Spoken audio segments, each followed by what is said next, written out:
আপনারা দেখেছেন একটা দীর্ঘ সময় আমাদের আলেম ওলামাদের মুখের সামনে থেকে মাইক টেনে নিয়ে যাওয়া হতো। আপনারা দেখেছেন মসজিদ সভাপতির কথা যদি অপছন্দ হয়, হুজুর খুতবা কোনটা দিবে সেটা নির্ধারণ করে দিত মসজিদের সভাপতি। আপনারা দেখেছেন দীর্ঘ একটা সময় হুজুরদেরকে দাড়ি ধরে টেনে টেনে টেনে টেনে হচ্ছে কারাগারে বন্দী করা হতো, শুধু হালাল এবং হকের কথা বলার কারণে। যারা ইসলাম প্রচার করতে গিয়েছে তাদেরকে ধরে ধরে জেলের মধ্যে আমাদের এই ফেসিবাদী সরকার তাদেরকে বন্দী করেছে। আপনারা দেখেছেন 5ই মে শাপলা চত্বরে আমাদের যারা আলেমগণ রয়েছে তাদেরকে রাতের অন্ধকারে তাদেরকে পশুর মতো তাদেরকে হত্যা করা হয়েছে। এবং সেই দিন আমরা একজন মন্ত্রীকে বলতে শুনেছি যে 1 ঘন্টার মধ্যেই নাকি শাপলা চত্বর সাফা। আল্লাহ জালেমকে মজলুমের যে দোয়া এবং যে আল্লাহ আমাদেরকে যিনি সৃষ্টি করেছেন, একজন মজলুমের এবং দোয়া এবং হচ্ছে সৃষ্টিকর্তার মধ্যে কোনো পর্দা থাকে না। আপনারা দেখেছেন সেই দিন সেই মন্ত্রী কি দম্ভক্তি করে বলেছিলেন 1 ঘন্টার মধ্যে আলেমদেরকে আমরা সাফা করে দিয়েছি। আজকে বাংলাদেশে যারা এই দম্ভক্তি করেছে তারা বলেছিল শাপলা চত্বর থেকে 1 ঘন্টার মধ্যে সাফা করেছে, কিন্তু আপনারা দেখছেন তাদেরকে এই বাংলাদেশ থেকে 45 মিনিটের মধ্যে সাফা করে দেওয়া হয়েছে। আপনারা বিভিন্ন জায়গা থেকে আপনারা আজকে কথা শুনতে এসেছেন। আজকে যিনি এখানে প্রধান বক্তা হিসেবে কথা বলবেন হাফেজ মাওলানা রফিকুল ইসলাম মাদানী, উনি আজকে ওনার অনেকগুলা প্রোগ্রাম ছিল, আমি ওনাকে অনুরোধ করার কারণে উনি প্রোগ্রামটা রেখেছেন। আমার গুগল ম্যাপে ওনাকে দেখাচ্ছে উনি কোটির কাছাকাছি চলে আসছেন। এখন দেখেন আমাদের একটু দেরি হয়েছে, তার জন্য আমরা দুঃখ প্রকাশ করছি। আপনারা কি ধৈর্যের পরিচয় দিবেন না? আপনাদের কি ধৈর্যের পরিচয় আছে? আমরা 16 বছর তো ধৈর্য ধরেছি।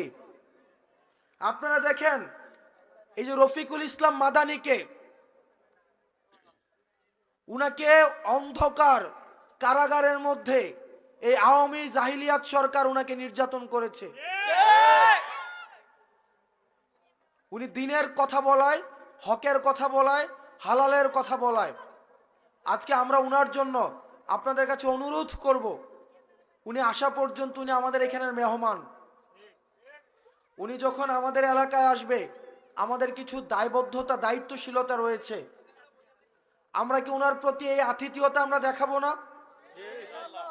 আমরা উনার প্রতি আমরা আতিথেয়তা দেখাবো। দয়া করে আপনাদের কাছে অনুরোধ থাকবে উনি আসা পর্যন্ত আমরা প্রত্যাশা করছি এই রোডে জ্যাম থাকে না।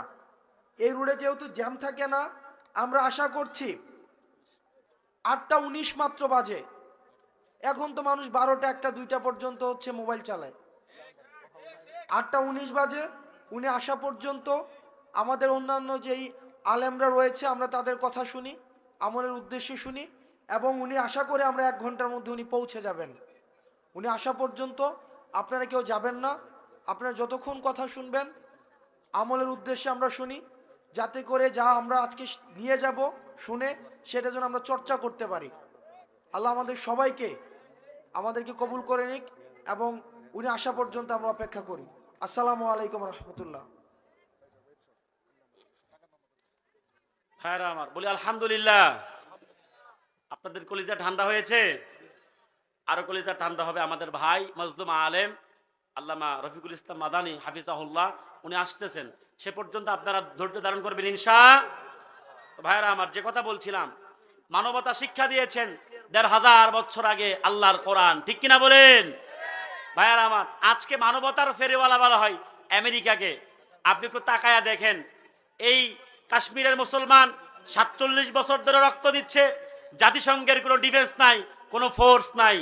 আপনি দক্ষিণ সুদানে দেখেন গুটি কয়েক খ্রিস্টান তারা স্বাধীনতার দাবি করেছে, জাতিসংঘ তার ন্যাটো বাহিনী পাঠায়া আপনার দারফুদান নামক একটা রাষ্ট্র তৈরি করে দিয়েছে। মায়ানমারের দিকে তাকায় দেখেন, আরাকানের মধ্যে আমার মুসলমানকে গুলি করে পাখির মতন হত্যা করা হয়েছে, জাতিসংঘের কোনো ডিফেন্স নাই, ফোর্স নাই, ঠিক কিনা বলেন? অতএব জাতিসংঘ কখনো মানবতার কাণ্ডারি হতে পারে না।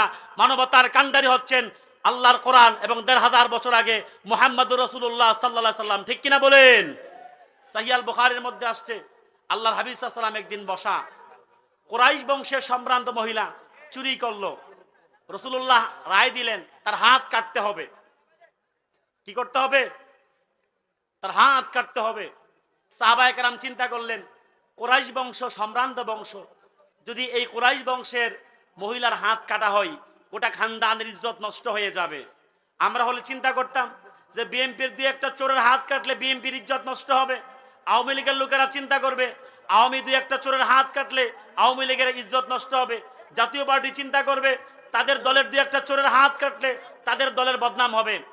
ভাইয়ারা আমার বসেন, আপনারা বসেন, আপনারা যাদের জন্য অপেক্ষা করতেছেন, আলহামদুলিল্লাহ আমাদের ভাই আজকের মাহফিলের প্রধান অতিথি, উনি আপনাদের মধ্যে তাশরীফ এনেছেন, আলহামদুলিল্লাহ বলেন। রফিকুল ইসলাম মাদানী ভাই প্রায় কোটির কাছাকাছি চলে আসছেন, উনি আসতেছেন, ভাইজান ইনশাল্লাহ বসে থাকবেন। আমরা ভাইকে পেয়ে ধন্য। আপনারা ভাইজানের সামনে কোনো বেয়াদবি করবেন না, আমি আপনাদের কাছে করজোড়ে অনুরোধ করছি। মাহফিল চলার পথে ভাইজান বক্তা একজন আসার পথে রাস্তা একটু মিস্টেক হতে পারে, আপনারা কি ধৈর্যের পরিচয় দিতে পারবেন ইনশাআল্লাহ? জোরে বলেন ইনশাআল্লাহ। এটা অনেকের পছন্দ হবে না এই কথাটা, আমি জানি এখানে অসংখ্য মানুষ আছেন, এটা আপনাদের পছন্দ হবে না। অধিকাংশের কাছে হয়তো আমি এই কথার কারণে অপ্রিয় হতে পারি, কিন্তু কার কাছে অপ্রিয় হলাম, কার পছন্দ হলো না সেটা মুখ্য না। মুখ্য হচ্ছে আমার ইসলাম আমাকে কি বলে, আমার দ্বীন আমাকে কি শিক্ষা দেয়। সেটা যদি অপছন্দেরও হয় সেটাই আমাদেরকে বলতে হবে। আমি যেহেতু এই গ্রামে ছিলাম, এই গ্রামের সাথে আমার সম্পৃক্ততা রয়েছে।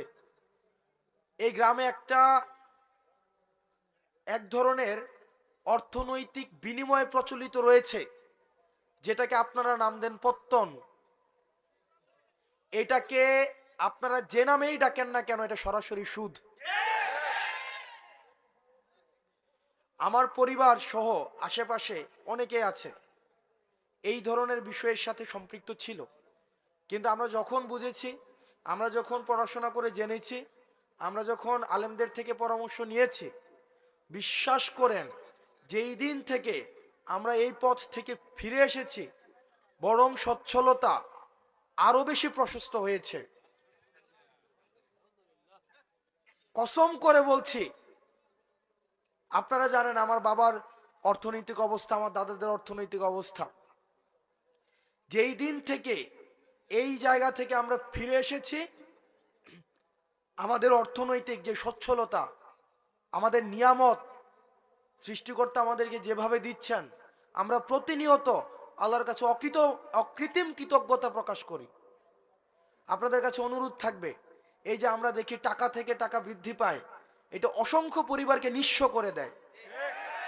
আমি নিজে দেখেছি, আমার বাড়ির মধ্যে এইসব বিষয় মেল হয়েছে, ছোটবেলায় আমি দেখেছি, বা আমি দেবিদ্বার থেকে আসতাম যখন দেখতাম। অনেকে আমাকে অপছন্দ করতে পারেন, আপনি আমাকে অপছন্দ করেন, সেটা আমার দেখার বিষয় না, কিন্তু এটাই সত্য। এখানের সবাইও যদি অপছন্দ করেন, এটাই সত্য। এবং সুদের বিরুদ্ধে আমাদের এটা সামাজিকভাবে এটাকে প্রতিরোধ করতে হবে। আমরা আল্লাহর আইন চাই, সুদ মুক্ত সমাজ চাই। আল্লাহর আইন চাই, সুদ মুক্ত সমাজ চাই। সুদ মুক্ত সমাজ চাই, আল্লাহর আইন চাই। আপনাদের কাছে অনুরোধ থাকবে, আপনারা সুদকে বন্ধ করে দেন। আমরা চেষ্টা করব, আপনারা যদি আমাদেরকে সহায়তা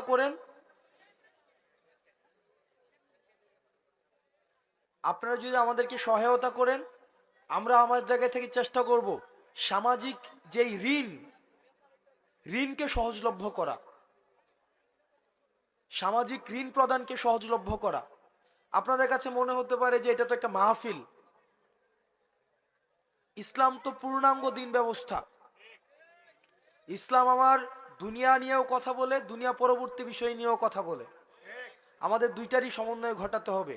আমি আমার ক্ষুদ্র জ্ঞানে, আমি যেহেতু সামাজিক সমস্যাগুলো আমার কাছে মানুষ নিয়ে আসে, আমার যেহেতু দৃষ্টগোচর হয়, সেজন্য আজকে আপনারা শপথ করেন, যার এই ধরনের টাকা বিনিয়োগ রয়েছে পত্তর নামে, সুদ নামে, সেটা আর খাবেন না। আমরা ঋণকে সহজ করে দিব।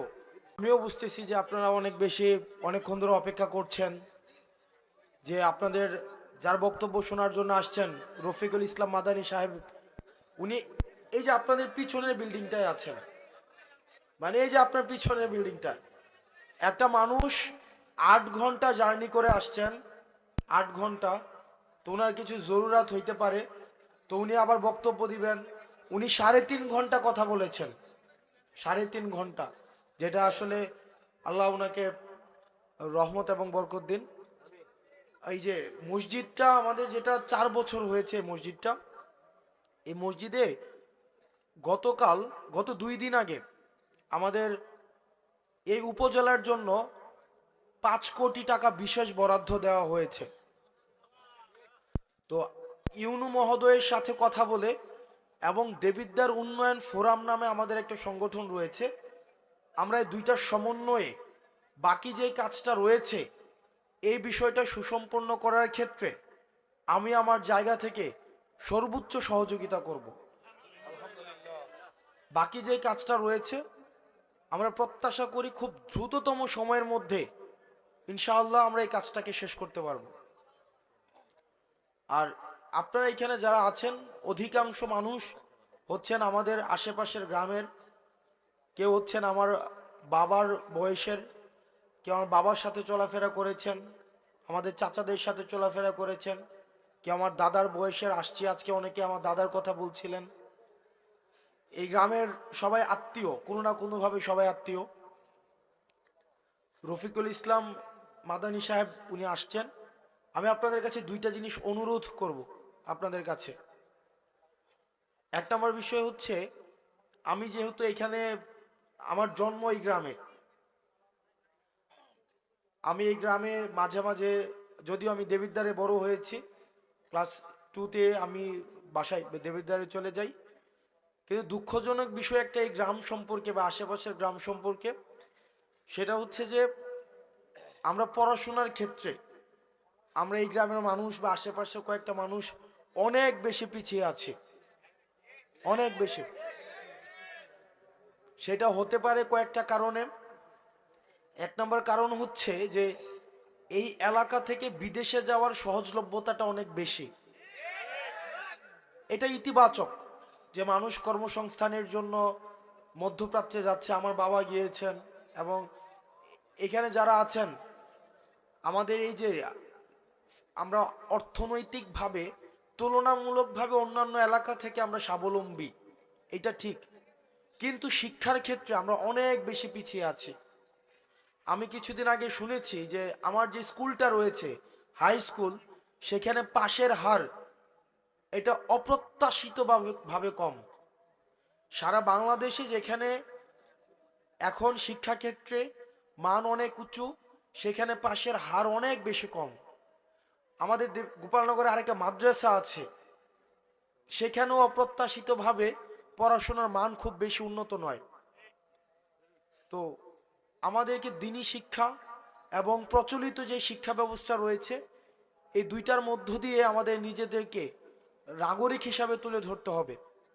সেই জায়গা থেকে আপনাদের কাছে অনুরোধ থাকবে, পড়াশোনার ক্ষেত্রে আপনারা যদি আপনাদের সন্তান, আপনি নিজে, আপনার ভাই বোন বা অন্যান্য কোনোভাবে যদি আপনারা মনে করে থাকেন কোনো সীমাবদ্ধতা রয়েছে, কোনো প্রতিবন্ধকতা রয়েছে, ইনশাআল্লাহ আপনারা আমাদেরকে জানাবেন। এই গ্রামে অসংখ্য মানুষ আছে, অন্তত 5টা শিক্ষার্থীকে অর্থনৈতিকভাবে আজীবন পড়ানোর ক্ষমতা সম্পন্ন মানুষ আছে। আমি অন্তত আপনারা আমাকে জানাবেন যে আমার ছেলেটা পড়তে চায়, আমার ভাতিজাটা পড়তে চায়, সে আমার বোনটা পড়তে চায়, আমার নাতিটা পড়তে চায়, কিন্তু আমরা অর্থনৈতিক সীমাবদ্ধতা বা পারিপার্শ্বিক সামাজিক প্রতিবন্ধকতার কারণে আমরা সেটা পারছি না। আপনারা আমাদেরকে জানাবেন, আমরা সেটার যথাযথভাবে আমরা সমন্বিতভাবে যারা আছেন এখানে, আমাদের সোহাগ কাকা আছেন, এখানে অসংখ্য মানুষ আছেন, নাম মেনশন করলে আমার অনেক, এটা লিস্ট হয়ে যাবে, আমি নাম মেনশন করতে চাচ্ছি না। আমরা সহায়তা করবো ইনশাআল্লাহুল আজিজ। কখনোই যেন মানে আপনাদের আর্থিক কারণে পড়াশোনা যেন না থেমে যায়।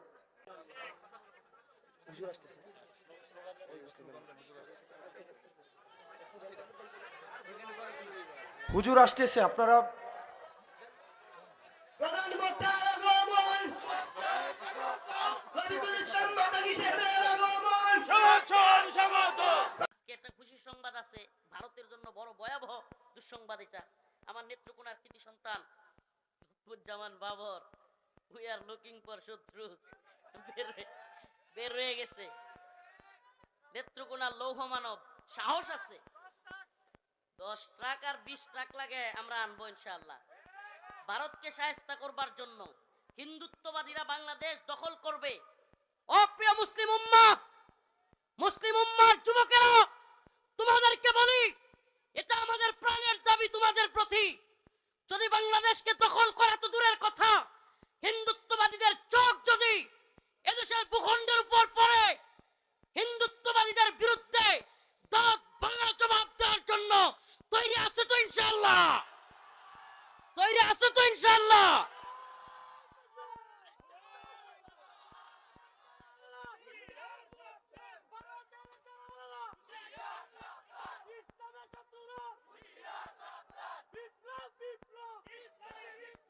আল্লাহ রাসূলের একটা হাদিস বলে শেষ করছি। ইসাবাতানে মিন উম্মতি, ইসাবাতানে মিন উম্মতি আহরাজাহুম আল্লাহু মিনান নার, ইসাবাতুন তাগজুল হিন্দা ওয়া ইসাবাতু মা ঈসা ইবনে মারইয়াম।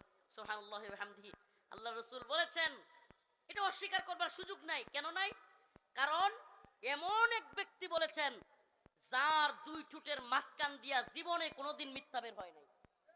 সুবহানাল্লাহ। এটা শুধু আমরা স্বীকার করি না, মক্কার কাফের মুশরিকরা পর্যন্ত এই কথা স্বীকার করত। আমাদের রাসূলকে তারা পাগল বলতো, জাদুকর বলতো, গণক বলতো, কিন্তু কোনোদিন মক্কার কাফেররাও মিথ্যাবাদী বলে নাই। আমার সেই রাসূল বলেছেন, ইসাবাতানে মিন উম্মতি আহরাজাহুমুল্লাহু মিনান নার, ইসাবাতুন তাগজুল হিন্দা ওয়া ইসাবাতু মা ঈসা ইবনে মারইয়াম। আমার উম্মতের 2টা দলের সাথে যুদ্ধ হবে, আর এই 2টা দল আমি তাদেরকে জাহান্নাম থেকে মুক্তি ঘোষণা দিলাম। একটা দল ইসাবাতুন তাগজুল হিন্দা, হিন্দুস্তানের সাথে মুসলমানদের এক ভয়াবহ যুদ্ধ হবে, সেই যুদ্ধে শরীক হওয়া মুজাহিদ, সেই দলটা। প্রিয় হাজিরিন, আখিরি পয়গাম, সেই দলে আমরা শরীক হইতে রাজি আছি তো ইনশাআল্লাহ? মুসলিমদের দলে শরীক হইতে প্রস্তুত আছি তো ইনশাআল্লাহ? লিল্লাহি তাকবীর, লিল্লাহি তাকবীর।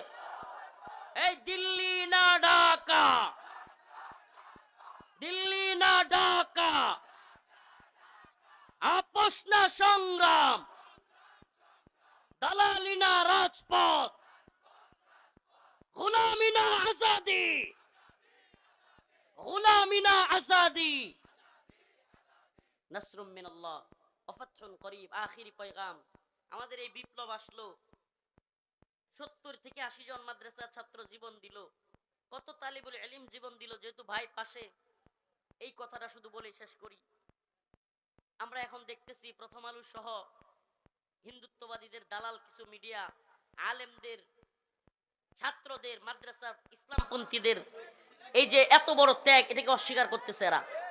এবং এই বসেন, শেষ কথা, এরা শুধু অস্বীকারই করতেছে না, আলেমদেরকে বিভিন্নভাবে জঙ্গি, মৌলবাদী, উগ্রবাদী ট্যাগ দেওয়ার প্ল্যান এরা করতেছে।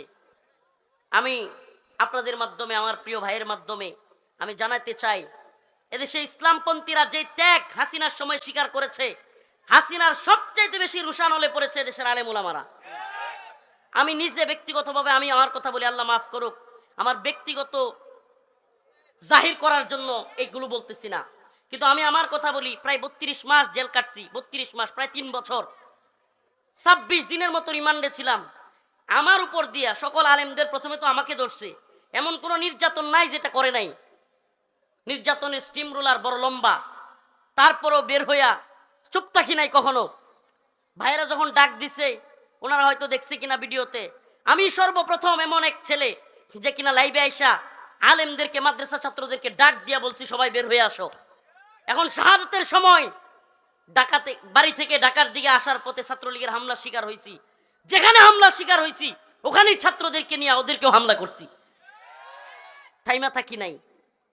আমাদের ক্ষমতার দরকার নাই, আমাদেরকে অমুক পদ দেন তমুক পদ দেন, এটা আমাদের চাওয়াও না। কিন্তু দেখতেছি রাষ্ট্রের নতুন করে রাষ্ট্রের গুরুত্বপূর্ণ স্থানে আবার গাদ্দাররা ঢুকে যাচ্ছে। এটা দেখতেছি গাদ্দাররা আবারও গাদ্দারি করতেছে।